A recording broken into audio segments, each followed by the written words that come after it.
Okay, ladies and gentlemen, our next session is the second poster video presentation. We will play the video that have been recorded by the participant. For these 30 minutes, we will have 6 poster video presentation left. Let us watch the video of the poster.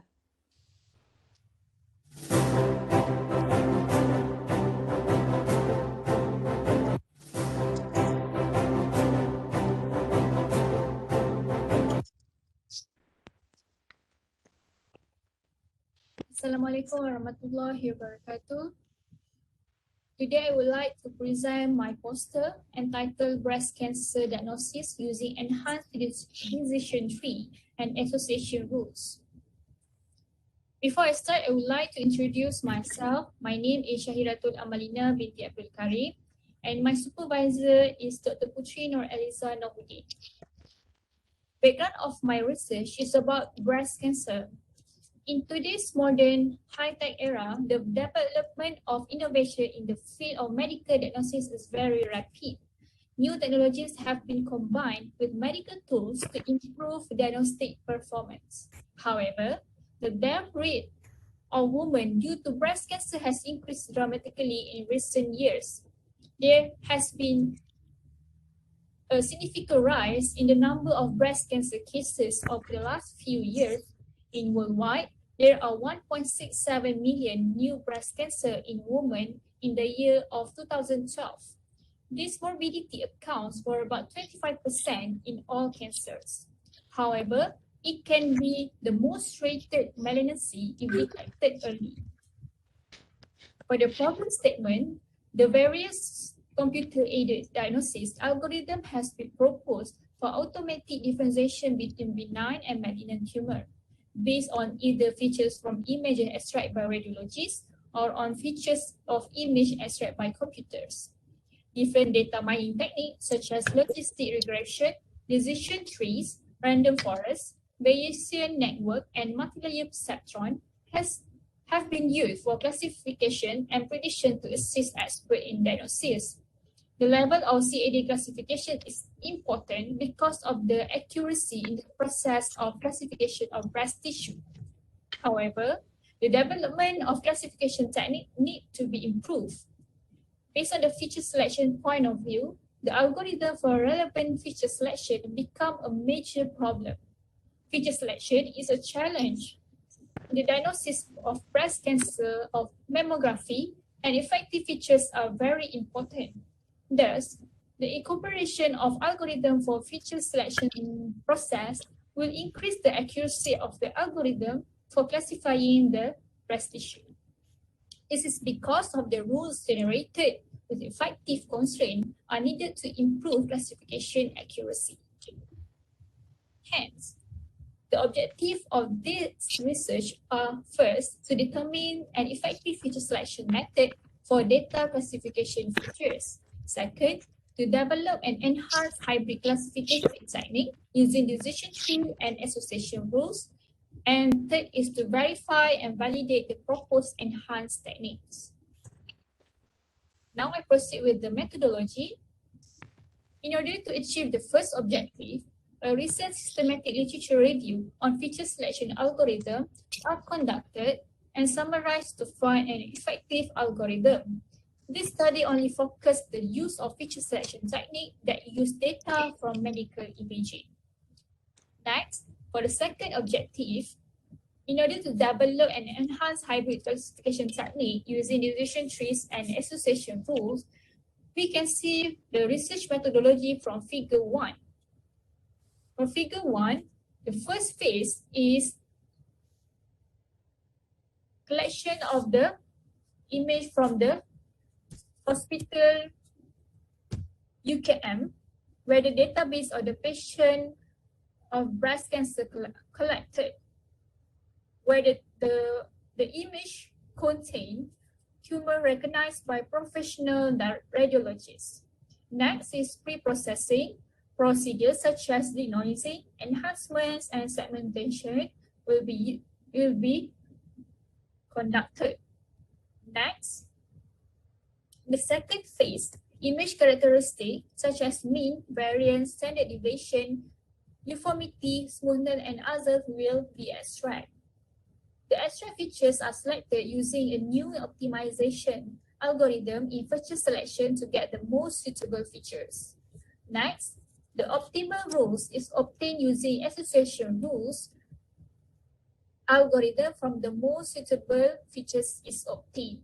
And the last phase is to classify the type of tumors. In the breast cancer, decision tree classifier will be used to classify them into benign or malignant. And RStudio will be used throughout this experimental process. For achieving the third objective of this research, verification of performance of the proposed techniques such as accuracy, sensitivity, and specificity will be evaluated and compared to the current method introduced by Nethan and Rajukar in 2018. Okay, now I proceed with the progress. Currently, I have 3 progress, which are the first is I learned how to use the RStudio software, and 15 type of machine learning are tested. And data set is from the breast cancer Wisconsin database. From this experiment, the highest accuracy was on tuned support vector machine, where the accuracy was 98%. The next is the second progress is about the feature selection technique. I did learn how to program the feature selection technique using correlation technique. From this, I can see that which one is the most important features. The top 5 important features are area mean, area standard error, texture mean, concavity worst, and concavity mean. And the last progress, which are the recent one, is I did the systematic literature review on feature selection technique. I used Scopus database from 2010 to 2021, where I found that the latest feature selection used were genetic algorithm, grasshopper optimization algorithm, binary gray wolf optimizer, and etc. So for conclusion, the goal of this research is to investigate the process of incorporating algorithm for feature selection in order to improve the accuracy of breast tissue image classification. It also intends to combine the decision tree technique with association rules because rules generated with effective constraints are required to improve the classification accuracy. That's all for me. Thank you.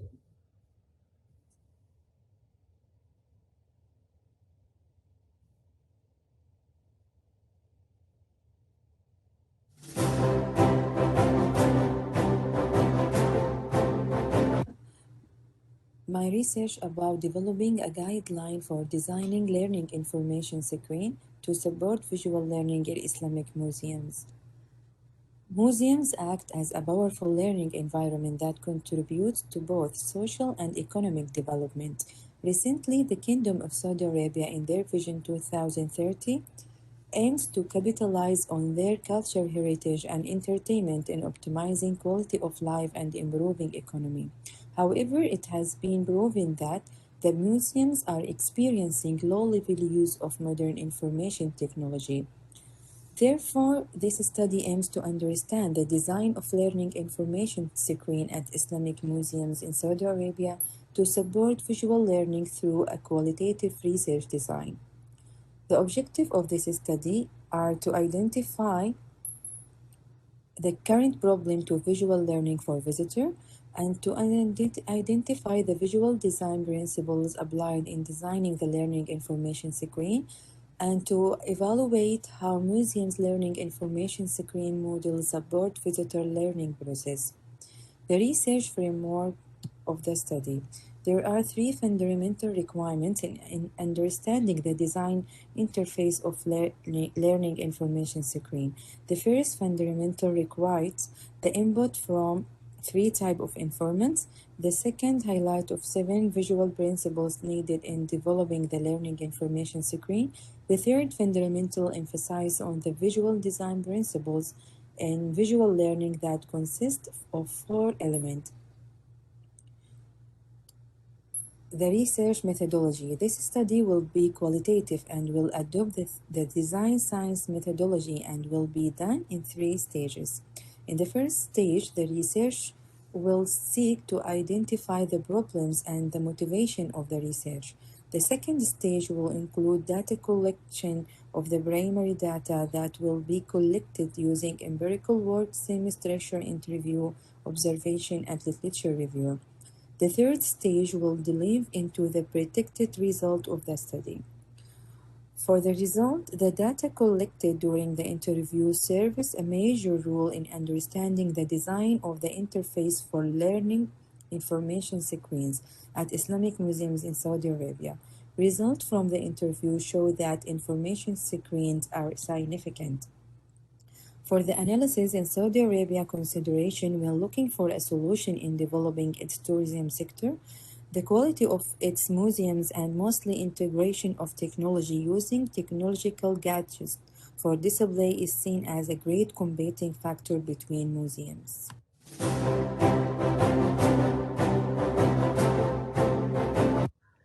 Factors related to time and experience of the game players in playing digital games using thematic analysis. Hi, my name is Muhammad Hafiz Abdurrahman and my supervisor is Dr. Ahmad Hanif Ahmad Baharin. Digital games have become one of the entertainment resources. According to Global Web Index reported 86% of internet users play games on any kind of devices, and that figure is hardly changed since 2015. Element of time is used to determine the experience players have whilst playing digital games. Terms as immersion, flow, and presence, among others, suggest that digital games players' experience of time distortion or their time perception is altered while gaming. This paper investigates the correlation between time loss and how it affects players' experiences by conducting a qualitative method by using thematic analysis. 10 participants were recruited for this study who played a variety of different genres of games. And 6 phases of thematic analysis have been applied through this study as suggested by Brown and Clark to enable researchers to have good research findings. Those phases including familiarizing yourself with the data, generating initial codes, searching for themes, reviewing potential themes, defining themes, and lastly, producing the report. Based on the result from the interview and data analysis, there are 3 main themes that has been identified using the 6 phases of thematic analysis, which is the pre-gaming session, gaming session, and post-gaming session. For each of the main themes, it comes with a sub-theme and sub-sub-theme. In the result, before playing the games in the pre-gaming session, participants need motivation and planning before playing games. In a gaming session, interestingly, time awareness and gaming time for the participants depending on the feedback that has been identified as the external and physiological feedback. In the post-gaming session, this is the phase where decision made by the participant whether they want to stop to play the games or to keep on playing the games. In conclusion, participants is actually aware of time during the gaming sessions. Participants encountered external and physiological feedback, but however, will choose to ignore it. After gaming, they know they have spent a lot of time playing digital games, but again, because of the reasons to play, they give themselves another consent to ignore the time and play digital games. This suggests that gamers are actually aware of the time, but they let themselves to ignore the time. Thank you.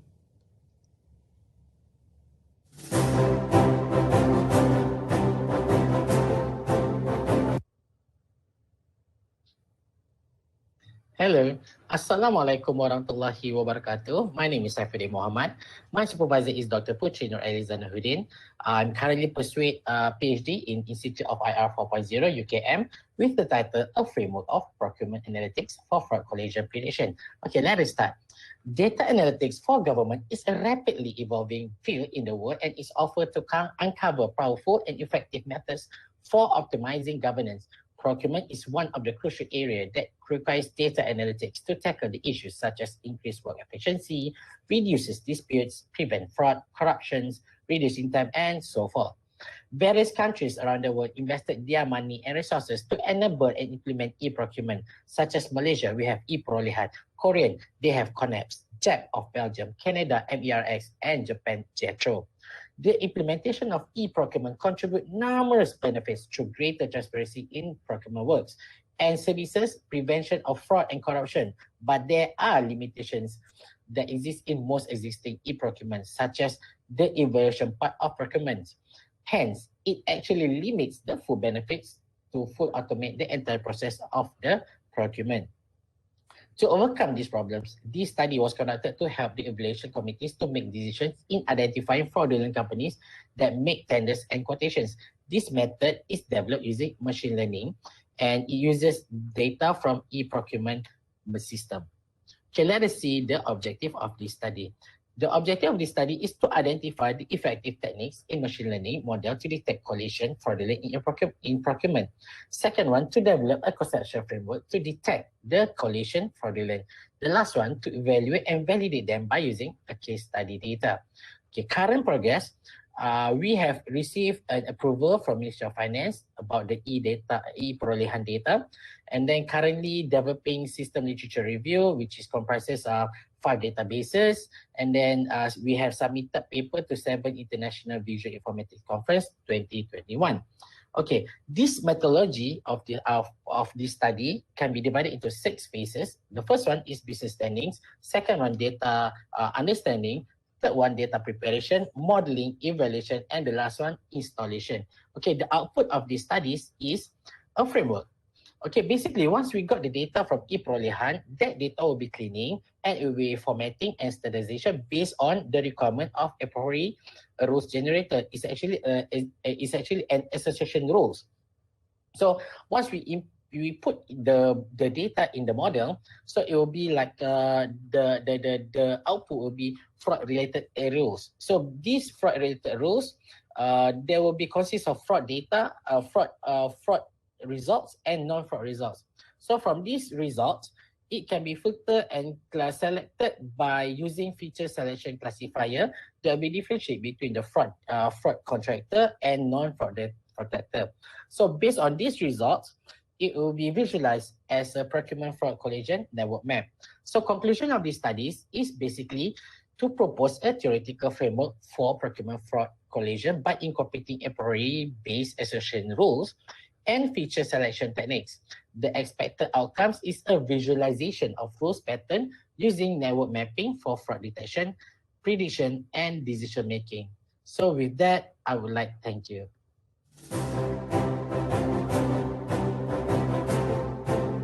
Assalamualaikum warahmatullahi wabarakatuh. Alhamdulillah wa syukurillah. Allahumma salli ala Muhammad wa ala ali Muhammad. In this session, I'm going to explain about my poster with the title Robot Path Planning Navigation based on combination of image and Freeman chain code. Okay, this is the robot. This is the Freeman chain code. The problem is there are many methods in robot navigation, such as first, navigation method using odometry, and the second, image-based navigation method. Each method has its disadvantages. The disadvantage in the navigation method using odometry is it cannot determine the absolute position of the robot, but can only determine the relative position of robot based on the calculation of the rotation robot's wheel. In the navigation method based on image, the disadvantage is image processing can be disturbed by the influence of changing light. In this study, a method that combines image, odometry, and magnetic compass using pre-mentioned code is proposed. This is the block diagram of my poster. In this block diagram, it can be seen that the robot in navigating is based on camera, LiDAR sensor, odometry, and magnetic compass. In this robot, there is a chain code that already stored in memory. Okay. There are two conditions. First, robot navigating without obstacle, and the second, robot navigating with obstacle. Normally, the robot moves from start to goal based on chain code stored in memory. Pre-mentioned code generated from a combination of magnetic compass and odometry. So in this figure, we can see that robot move from start to goal. Robot move around here. This is a chain code. The second condition, if there is an obstacle identified by camera, the robot will calculate the value of X1, X2, and Y using LiDAR. Okay, there are three conditions in robot navigating with obstacle. First, the condition if X1 equal to X2. We can see that in this figure, X1 equal to X2. This is in the second condition, when robot find the obstacle in front of the robot and the value of X1 smaller than X2. Okay, the third condition, if X1 greater than X2, this is the movement of robots. Okay. I think that's all. Thank you for the attention. Assalamualaikum warahmatullahi wabarakatuh.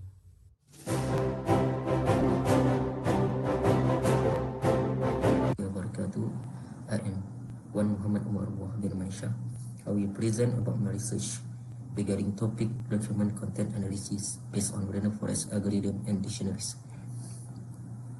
My presentation will be divided into 6 subtopics of the research, which is introduction, objective, frameworks, methodology, results, and conclusion.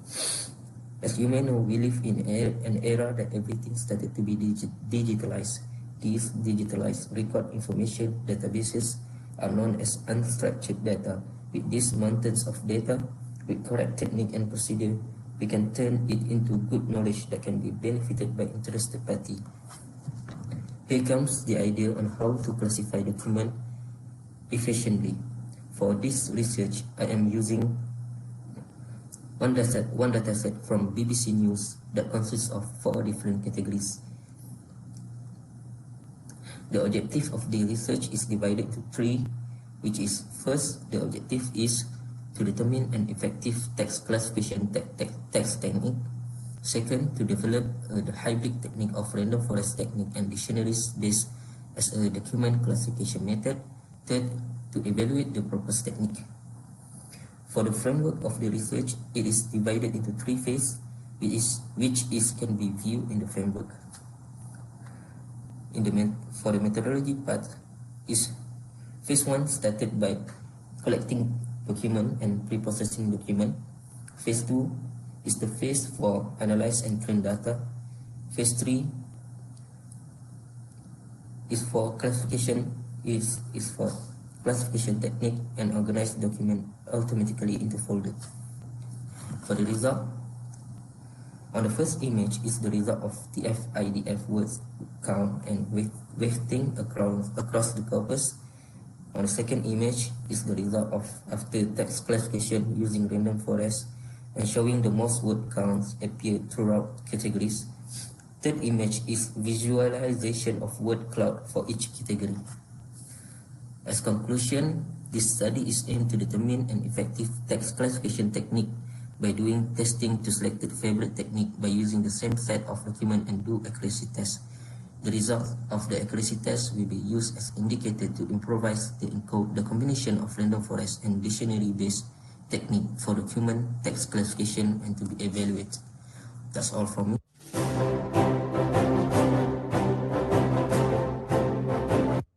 Hello there, my name is Lee Tian Seng. I would like to share the masterpiece of this research titled, A Technique to Measure P2P Data Transmission Time with Wireless P2P Framework. Let's begin. In this work, we propose a technique to measure the transmission performance of data packets between two devices on a wireless peer-to-peer network. Wireless peer-to-peer, or known as P2P network, is a type of mobile ad hoc network formed when two devices connecting directly to each another over the air. Unlike the infrastructure network, the bandwidth or strength of a P2P network is usually measured by using additional monitoring equipment such as laptop with monitoring applications installed. This involves additional costs and can be cumbersome at some point. This work aims to utilize the embedded P2P framework in mobile devices and introduce a technique to measure the data transmission performance between P2P devices. At least two smartphones are required in the proposed technique. One smartphone will play the role of the sender, and the other smartphone will become the receiver of the data packet. The conceptual model is shown in Figure 1. The prototype developed is located at the application layer and above the built-in Wi-Fi framework. While the prototype is interacting with the end user, the underlying peer-to-peer framework manages the connections and data transmission. Figure 2 illustrates the workflow and main functional operations of the prototype. The main operations of the prototype includes registering the peer-to-peer connections instance to the peer-to-peer framework, recording the transmission timestamp in the log file, and calculating the transmission time. The formula for calculating the transmission time is the destination timestamp minus the source timestamp. In order to calculate the average timestamp, the total transmission time of all transmission sets is accumulated and then divided by the total number of transmission sets, as shown in Figure 3. Two smartphones, as in Figure 4, with the specification listed in Table 1, were used in the testing phase. Figure 5 shows a screenshot of the user interface from the sender's device, and Figure 6 shows a screenshot of the interface from the receiver's device. The data transmission traffic and average transmission cycle logs between two mobile devices are recorded in each smartphone, as shown in the log in Figure 7 and Figure 8. All recorded log files are transferred to the computer for analysis and chart formation. Figure 9 demonstrates the accumulated data for analysis, and graphs generators are shown in Figure 10 and 11. That's all from me. Thank you for listening.